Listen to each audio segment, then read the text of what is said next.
In this video, we're looking at applications of trigonometric functions. So we can use trigonometric graphs to model real-life functions.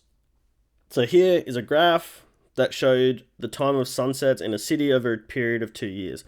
As you can see, it's starting to look like a trigonometric function. So what we could do here is we can find the approximate period and amplitude of the graph. That's what we're going to try to do.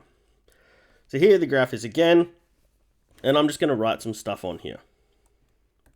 So the first thing I want to look at is where my starting point is and where my ending point is.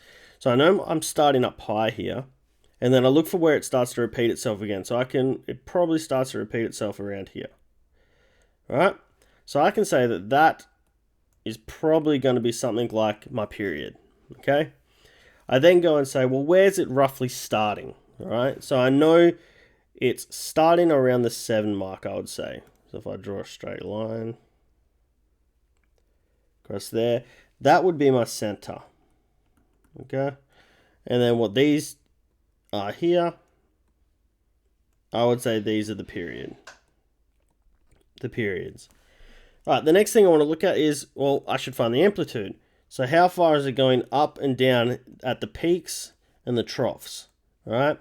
So it looks like it's probably going down about 1.5 and up about 1.5. All right? So that line here, at the end here, that would be my amplitude. So just by looking at this graph and drawing all over it, we've found the periods, the amplitude, and the center. Right? Now, in this example, the periods are going to be, well, how many months? So the period, months before a repeat.